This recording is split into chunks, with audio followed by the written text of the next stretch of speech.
You just spent 60 bucks in an hour of your life getting a fresh oil change. You think your engine is safe? Wrong.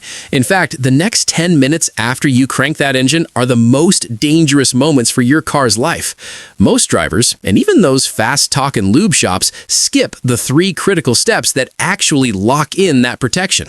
If you miss step 1, you're causing internal scarring. If you miss step 2, you're just guessing on your engine's blood lab. But step 3 is the one that kills engines fast. It's the absolute deal breaker that 99% of people ignore because they're in a hurry. Stick with me, because if you miss that last step, you might as well have poured that fresh oil straight down the sewer. Let's get into it. First up, let's talk about the silent killer. Most DIYers, and honestly, those kids working the pit at the express shops, just slap a dry filter on and fire it up. Big mistake. That's a dry start. For those first 10 seconds, your oil pump is gasping for air while your bearings are metal on metal. You gotta prime that filter. Pour enough fresh oil in there so the paper saturates. If you don't, that air bubble has to travel through the whole engine block before the oil can actually do its job. But here's the checklist item everyone misses: the ghost gasket. If your old oil filter left its rubber O-ring stuck to the engine block, what we call double gasketing, you're in for a nightmare. It looks fine when you spin the new one on, but the second that oil pressure hits 60 psi, it'll blow those gaskets apart. Your oil will dump out faster than a hot potato, and your driveway is going to look like an Exxon spill. Always, and I mean always, take a clean rag and wipe that mounting surface until it's shiny. If you don't see bare metal before you spin that new filter, you're playing Russian roulette with your crankshaft. Drop a comment right now. Be honest, have you ever had a double gasket scare? It's a rookie move that's cost people entire engines. Now, before we hit step 2, I gotta warn you about something 99% of people get wrong. They think new oil equals clean engine. Not exactly.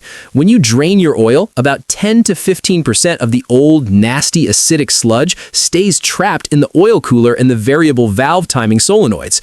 If you just dump in the new stuff and floor it, that fresh oil acts like a detergent, knocking all that old crud loose at once. This is why you never, and I mean never, skip a gentle warm-up cycle. You want that new additive package to mix slowly. Think of it like a shock to the system. You're transitioning from worn-out, sheared-down molecules to a high-viscosity fresh batch. If you don't give the engine time to handshake with the new chemistry, you can actually clog up those tiny oil passages.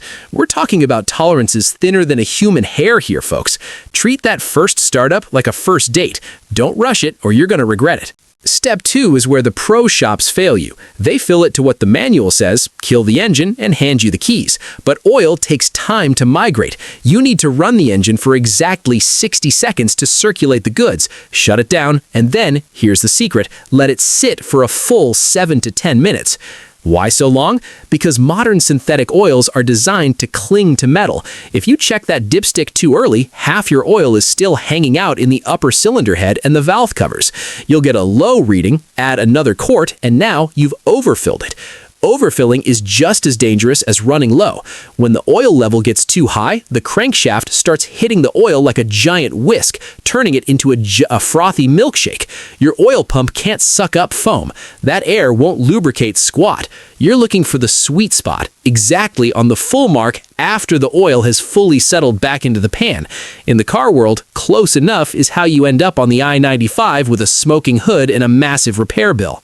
All right, we've primed the system and we've leveled the dipstick. Now we're at the big one, step 3, the 5-mile thermal audit. This is the one I warned you about in the beginning. Listen, thermal expansion is a beast. A drain plug or a filter that feels snug when the metal is cold can start weeping like a baby once that engine hits 210 degrees and the metal expands. Most guys park the car, see no drips on a piece of cardboard, and walk away. Don't be that guy. Take it for a real spin. Get it on the highway, get the RPMs up, and get that oil pressure maxed out. Then get back under there with a high lumen flashlight. We're looking for seepage or sweating. If you see even a hint of a shimmer around that bolt or the base of that filter, you've got a ticking bomb timer. One long road trip and that slow drip becomes a total blowout. This 10-minute check is the only thing standing between a 300,000-mile legend and a for sale for parts only listing on Craigslist. It's the difference between owning your car and your car owning you. You put in the work, now make it count. These 3 steps take an extra 15 minutes, but they save you $10,000 in engine repairs. It's a total no-brainer if you actually care about your ride. Now, if you think your oil is the only thing that needs a reset, you're missing half the story. Most modern cars have hidden electronic resets and hidden menus that'll drive you crazy if you don't handle them right after a service. Click the video on your screen right now to see the 3 free car resets you need to do before you ever hand a single dime to a mechanic. I'll see you over there.